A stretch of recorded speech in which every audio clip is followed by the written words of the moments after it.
Estamos na faculdade Netcom, sejam todos bem-vindos. Essa é a disciplina de pré-cálculo, eu sou Paulo Fernandes e nós vamos ver um pouco sobre funções lineares, quadráticas, polinomiais e também racionais. No caso das funções lineares, uma função é linear se a inclinação dela, ok, para qualquer ponto ela segue a seguinte diretriz. Então eu tenho o eixo x, tenho o eixo y. Se eu pegar os valores de x entre um ponto, estou tratando entre o ponto x1, né, e x2, eu tenho essa função crescente. Então os valores de x vão crescendo, os valores de x, os valores de y vão crescendo também. Então temos uma função crescente. Para este ponto que eu estou, os pontos que eu estou calculando, o que é que eu vou ter? Eu vou ter o ponto x1, ok? E o ponto x2. Então, esse ponto é determinado pela variação de x2 menos x1. E se eu for notar também a variação desse ponto, eu tenho a variação eu tenho um y2 e aqui eu tenho um y1. Então, para cada ponto, ele é determinado pela variação de y2 menos y1 e x2 menos x1. Esse crescimento dessa reta, ou essa inclinação dessa reta, é dado por essa variação entre y2 menos y1 dividido por x2 menos x1. Se eu pegar um segundo conjunto de pontos, por exemplo, um x3, um x4, um y3 e um y4, eu vou ver que eu vou ter triângulos semelhantes, ok? Apenas com uma dimensão maior, mas eles serão semelhantes, porque a semelhança tem a ver com o ângulo interno deles, terão o mesmo ângulo interno. Então, também essa inclinação ela é dada por y4 menos y3 e x4 menos x3, e assim sucessivamente. Como essas inclinações elas basicamente são iguais, são lineares, são iguais, estão seguindo a mesma velocidade, eu posso determinar a inclinação dessa reta. Essa inclinação da reta nós vamos ver que é dada pela letra M. Okay? E aqui nós podemos ver a inclinação da reta entre o ponto 2, 1, ou seja, x igual a 2, y igual a 1, e o ponto 5, 3, x igual a 3, y igual a 3. Qual vai ser essa inclinação da reta? Vai ser 5x2 menos 2, que é x1, então 5 menos 2 dá 3, dividido por, 3 menos 1, que dá 2, que é y2 menos y1, dividido por x2 menos x1. Okay? Então eu vou ter 2/3, que é a inclinação da minha reta. Essa inclinação, como dito, é dado por M. Okay? Y2, o que eu chamei apenas de Y, podia ser Y2, Y menos Y1, X menos X1, eu tenho inclinação. E essa inclinação, ela pode ser positiva, estou olhando aqui a inclinação positiva, ou pode ser negativa, estou olhando aqui a inclinação negativa. Então aqui eu tenho a inclinação de meio, a inclinação de 1, ou seja, no ângulo exatamente aqui de 45 graus, e tem a inclinação de 2. Aqui eu tenho a inclinação de menos meio, menos 1 sobre 2. A inclinação de menos 1, veja, está vindo de cá, está pegando justamente no meio eixo 45 graus. E tem uma inclinação de menos 2. Então, essa inclinação positiva, ela é positiva apenas porque saiu do eixo positivo, não. Ela está vindo do eixo negativo do terceiro quadrante e ela sobe até o primeiro. Se ela vem do terceiro quadrante para o quarto, do segundo quadrante para o quarto, essa inclinação é negativa. Se ela sai do terceiro quadrante para o primeiro, ela é positiva. E a inclinação da reta é dada pela letra M, ok?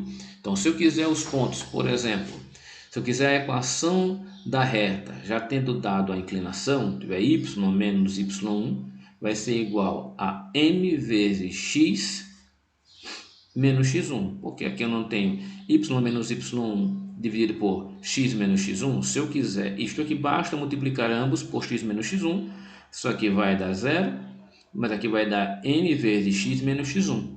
Então, m vezes x menos x1, eu tenho a diferença entre y menos y1. Se eu quiser algum desses, basta apenas eu dividir. Aí eu vou ter o ponto 2, ponto y, ou posso ter o ponto menos x1. Para ter o menos y1, para ter o ponto y1, basta multiplicar por menos 1. Ok? E aqui nós temos a a minha equação da reta. Pode ver que ela é crescente. Se eu pegar aqui, ela vai do eixo, ela vai do quadrante 3 ao quadrante 1 e ela sai crescendo. Aqui eu tenho uns pontos nessa função. Aqui temos um exemplo onde eu posso encontrar qual para determinar a reta do plano XY, cuja inclinação, ou seja, meu M é meio, e que contém o ponto 4 e 1. Aqui eu tenho um 4 e 1. Se eu quiser o meu segundo ponto, meu Y2, muito simples, eu tenho o meu primeiro Y1, que é 1. Se eu quiser um ponto aqui em cima, tenho o meu X, não tenho o meu X, mas tenho o meu X1, então eu tenho meio vezes X, e meio vezes X menos 4, que eu vou ter meu Y, a minha reta é dado por meio vezes X menos 1. Se eu quiser saber os outros valores, basta eu substituir o valor em X, e eu terei o outro valor em Y, ok? Tranquilo e calmamente. E assim eu posso plotar os outros pontos da minha reta. Nós temos aqui uma reta com inclinação negativa, uma função decrescente, ou seja, para os valores que vão crescendo em x, eles vão reduzindo em y. Cada vez que x cresce, y diminui. Ok? Então, posso determinar também a partir de 2 pontos. Nenhum bicho de 7 cabeças.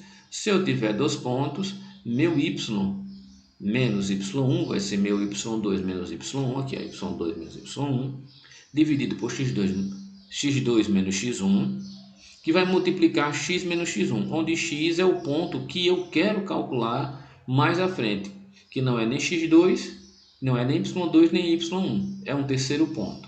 Então, a partir disso, eu tenho minha equação da reta. É possível chegar à equação da reta para isso. Assim, substituindo os valores em x, eu terei todos os possíveis fatores que vão dar o meu y em algum ponto como esse. Se você quiser tirar alguma prova, basta você substituir o x por algum valor. Por exemplo, quando o x for 3, aí você vai ver. Quando o x for 3, eu vou ter meu y igual a 3. x3, y3. Se você subir também com a reta, você vai ver também os valores que são aproximados. Se você quiser o valor específico, basta você substituir o x na equação. Ok? Nós temos também as funções constantes, onde elas não variam. Para todo valor que é dado de x, meu f de x, para todos os valores que é dado no meu x, meu f de x vai ser sempre o mesmo. Ok? Se eu tiver, por exemplo, meu f de x for x elevado a zero. Para todos os valores que eu colocar, independente do valor de x, meu valor vai dar sempre 1. Ou 1 mais x elevado a zero. Então, para todos os valores que eu colocar, vai dar sempre 2. Por exemplo, 1 mais x elevado a 1 vai dar 1, mais x elevado a 2, a 10, vai dar tudo, vai ser sempre 2, que vai ser 1 mais 1, que é 2. Então, eu vou ter sempre o mesmo resultado. O resultado vai ser sempre o mesmo em y. Certo? Então, minha função vai ser sempre isso. Eu posso ter um x constante e meu y também, ele pode crescer e não importa como cresça meu y, eu vou ter sempre o mesmo valor de x. Ok? Então, nós temos também a ideia das funções lineares de retas paralelas.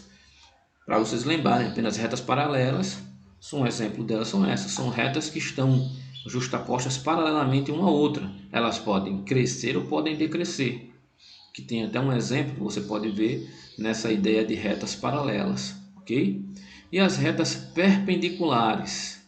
Então, eu tenho aqui uma reta com inclinação menos CA, e tem o C e tem o A, e tem umas retas perpendiculares, aí duas retas não verticais são perpendiculares se somente se o produto de suas inclinações for igual a menos 1, então elas são perpendiculares. Ok? Nós temos um exemplo aqui de retas perpendiculares. Tem uma reta e tem outra reta perpendicular a ela, tá bom? Tem uma reta azul contendo 1 e 3, contendo 1 e 2, 3 e 3, ok? E é perpendicular à reta vermelha, contendo 9 e 1 e 4, 9. Tá vendo? Eu tenho essa reta vermelha e tem uma reta perpendicular a ela. Basta visualizar e a matemática fica mais fácil. Nós temos ainda as funções quadráticas, nós já vimos isso antes. Uma função quadrática é uma função que tem um índice maior de 2, então x ao quadrado. Nós vimos que essa função x ao quadrado, nós temos como formato uma parábola. Se eu tiver x ao quadrado, temos exercícios até, se tivermos f de x igual a x ao quadrado, nós temos uma parábola, onde eu posso deslocar essa parábola tanto no eixo em x quanto no eixo em y. Basta, se eu fizer, por exemplo, x ao quadrado mais 1 ou menos 1, eu vou deslocar a minha parábola, o meu vértice da minha parábola para 1 ou para menos 1 no eixo em x. E se eu colocar, por exemplo, x mais 1 ao quadrado, eu posso variar em y.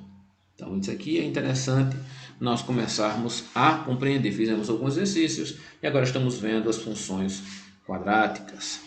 Então veja, nós podemos alterar ela modificando tanto no eixo em x, o vértice, como também no eixo em y. Podemos fazer subir ou descer no eixo em y. Aqui tem um exemplo, é interessante que se faça, compreenda-se o que se está fazendo. Podemos ter também ela com o vértice invertido. Então, se eu tiver, por exemplo, a parábola com a sua parábola para baixo, ela for convexa, ok? Suas bordas para baixo, significa que eu vou ter o meu meu a menor que zero, então eu vou ter menos x. Se eu tiver f de menos x ao quadrado, se eu tiver f de x ao quadrado, eu tenho o vórtice, eu tenho a minha parábola concatividade para cima. Se eu tiver f de menos x, eu vou ter ela concatividade para baixo, f de menos x ao quadrado, ok? Não é dificultoso. Basta, se tiver alguma dúvida, você vai lá no Wolfram, digita a função e ele vai plotar o formato da função. Mas é interessante que se veja o que é que está sendo feito e se entenda muito bem. Veja, nós podemos ter a equação da circunferência quando eu tenho o resultado, por exemplo, de x menos h ao quadrado mais y menos k ao quadrado, que é igual a r quadrado. Se esse resultado der um outro quadrado, como por exemplo aqui, tem um x mais 2 ao quadrado, mais y menos 3 ao quadrado igual a 25, então vou ter um círculo de raio igual a 5, e centrado nos eixos menos 2 e 3.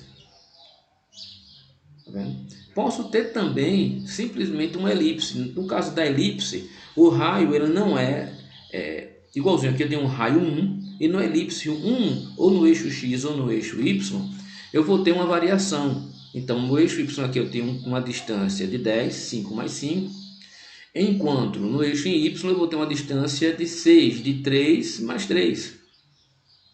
Ok? No caso da elipse, eu vou ter mais ou menos uma ideia como essa daqui. Se alongarmos uma circunferência horizontalmente e verticalmente, estaremos produzindo uma curva denominada elipse. Basta alongar ela para o eixo y ou para o eixo x. Tranquilo. É interessante conhecer o conceito. No caso de uma circunferência de raio 1 e centrada, ou seja, u ao quadrado mais y ao quadrado vai ser igual a 1. Se eu estou tratando com elipse, uma dessas pontas não vai dar certinho, ela vai ficar um pouco mais abilongada em alguma dessas pontas. No caso da hipérbole, no caso das hipérboles, veja, aqui eu tenho uma soma, eu tenho 1 ao quadrado mais y ao quadrado igual a 1, e aqui eu tenho uma subtração, eu tenho y dividido por b ao quadrado, menos um x ao quadrado dividido por a ao quadrado, que é igual a um c qualquer, é uma constante. Todos eles não podem ser nulos. Nisto eu vou ter uma parábola, e ela vai ter uma hipérbole, e ela vai ter um foco. Um foco são dois pontos que satisfazem a propriedade de que a diferença entre a distância de cada um dos focos está de um dos focos até um ponto da hipérbole é constante, ela sempre não vai variar, vai continuar sempre do mesmo tamanho, independente do ponto que eu estou trabalhando. Então aqui eu tenho uma hipérbole. Então vou ter os outros, que é um hiperbólico, um paraboloide, hiperbólico parabólico. Então, dependendo da distância que eu estou trabalhando, ela vai dar sempre a mesma. Nós temos aqui, y2 dividido por 16 menos x2 dividido por 9 vai ser igual a 1. Se você plotar esse valor lá no Wolfram, você vai ter esses valores possíveis, vai ter o formato da sua hipérbole. ok? Então é necessário nós entendermos como funciona essas coisas. Mas isso aqui é mais para lembrar, isso aqui a gente já viu no ensino médio, apenas para nós relembrarmos a nossa mente, nós reconhecermos, ó, isso aqui é uma hipérbole, aqui é uma elipse, porque ela é oval, ela não é redondinha, tem um círculo, ele é centrado em um, pode ser centrado no zero, centrado em outro ponto. É interessante nós entendermos isso. Nós temos também a ponta dos expoentes, as funções com potência. Então, nós podemos ter expoentes positivos e negativos. No caso dos expoentes positivos, basta eu multiplicar, são x elevado ao cubo. Então, é x vezes x vezes x. Então, eu tenho uma função aqui para x ao cubo, e aqui eu tenho para x ao quarta, e aqui eu tenho para x ao quadrado. Então, veja essa função, isso aqui é a função x ao quadrado. É interessante que eu reconheça isso. Olhei para essa função, no x eu tenho apenas a função linear x, no vermelho eu tenho x ao quadrado, aqui eu tenho x a terceira e aqui eu tenho x a quinta. Aqui eu posso ter no azul eu tenho x a quarta e no vermelho x a sexta. Então é necessário que eu comece a aprender a entender as funções. Uma função linear elevado a 1 eu tenho aqui, ó. Como seria essa função x, 1 sobre x? Plote no Wolfram e veja como é que vai ficar a função inversa dela, a função 1 sobre x. Veja como é que ela vai ficar. E a função x ao quadrado? E a função menos x ao quadrado? Essa hipérbole vai, as bordas, a concatividade vai para baixo ou para cima. A função x ao cubo e menos x ao cubo. X à quarta e menos x à quarta. Comece a fazer variações no Wolfram alpha.com e veja como as coisas funcionam, para você reconhecer já visualmente cada coisa como essa. Com expoente negativo, você vai ter, se o expoente for negativo, nada vou ter mais do que 1 sobre x elevado a m. Então, se eu tiver se tiver x elevado a menos 2, vai ser 1 sobre x ao quadrado, x elevado a menos 4, 1 sobre x elevado a quarta. É interessante que você plote isto no Wolfram Alpha e comece a ver os pontos e comece a calcular também para que você possa entender. No caso das raízes, nós já vimos que a notação de raiz é simples. O que é um número, uma raiz quadrada de x? É x elevado a meio. E o que é a raiz cúbica? X elevado a 1/3. E a quinta raiz? X elevado a quinta. Então a raiz nada mais é do que x elevado a 1 sobre raiz de m, né? A enésima ou enésima raiz de x vai ser x elevado a 1 sobre m. Então não é dificuldade nenhuma. Basta nós prestarmos um pouco de atenção. Então se eu tiver a calcular 16 elevado a 3 meios, tudo que eu estou pedindo é qual é a raiz cúbica, a raiz quadrada aqui, ó. Eu posso botar, tem uma raiz quadrada elevado a terceira, 64. Posso representar dessa forma, ok? De 2/3 de 27. Como é que eu resolvo? Então é necessário que você faça isso lá. Então eu vou ter o quê? Vai ser, aqui seria a raiz quadrada de 16 elevado ao cubo. Ok? Basta fazer esse cálculo. Aqui está uma forma mais fácil de você resolver. 16 elevado a meio, a raiz quadrada de 16 é 4. 4 elevado ao cubo, 64. É uma forma de você resolver. Bom? Aqui nós temos algumas propriedades das potências. Se eu tiver bases iguais, repito a base e somo os expoentes. Ok? Se eu tiver bases diferentes, mas expoentes iguais, eu multiplico, na multiplicação, eu multiplico as bases e repito o expoente. Se eu tiver uma base e tiver potência de potência, basta multiplicar uma pela outra. X elevado a 0 é igual a 1. Nós já vimos por quê. Porque x elevado a 0 vai ser x elevado a 1 dividido por x elevado a 1. Ou x elevado a 2, x elevado a 3. Mas vou colocar x elevado a 1 dividido por x elevado a 1. Na divisão, eu repito a base e subtraio, como está aqui, os expoentes. Então vai ficar 1 menos 1 que é igual a 0. Ou 2 menos 2, ou 10 menos 10. Então quanto vai ser x dividido por 1 dividido por x dividido por 1? Vai ser igual a 0. É tranquilo. Se tiver as mesmas bases, subtrai os expoentes. X elevado a menos p é 1 sobre x elevado a p. x elevado a p dividido por y elevado a p, eu faço a divisão das bases e repito o expoente. Isso aqui a gente vai fazer várias vezes. Então aqui você tem uma função que é interessante que você veja, certo? Essa função está deslocada em 1. É interessante que você entenda porque deslocou x ao cubo mais 1, ok? Outras funções nós temos aí também. E um polinômio. Se você tem um x ao quadrado, isso é um polinômio. Cada vez que eu vou crescendo x ao cubo, x a terceira, x ao cubo, x a quarta, x a quinta, eu vou apenas crescendo o grau do meu polinômio. Um polinômio de grau 1 são aquilo que nós conhecemos como funções lineares. Um polinômio de grau 2 nós conhecemos como funções quadráticas. E vai crescendo o polinômio, grau 3, grau 4, grau 5. Todos são polinômios, certo? Inclusive as funções lineares de grau 1. Tem grau igual a 1. Então você tem algumas funções aqui que ele pede para representar com polinômio de grau 0, 1, 2, 3 e 4. Então ele está representando. É interessante que você entenda cada função dessa e plote no Wolfgang Alpha, para que você venha a entender como é que funciona cada uma dessas. Nós temos ainda o entendimento de zero de função. O zero da função nada mais é do que a raiz da função, senhores. Então, quando eu quero o zero da função, eu quero saber quanto é que x vale no ponto igual a zero. Então, quanto é que x vale aqui, quando y for zero, nessa função? Veja que ela corta o eixo x em 2 pontos. Então, quais são as raízes dela, os zeros dela? Os zeros dela é quando essa função ela corta no eixo x em 0, independente se ela está subindo, se ela está crescendo, ou se ela está decrescendo ou crescendo. Não quero saber, ela está cortando aqui. Ela cortou onde? Então, quando ela corta, quando y é igual a 0, x aqui vale quanto? X vale 13 e aqui vale 12. Então, eu tenho os zeros da minha função. Tenho a solução dela quando y é igual a 0. Tranquilo e calmo. Você pode colocar essa função do jeito que é pedido. Coloque solve no lugar de graph.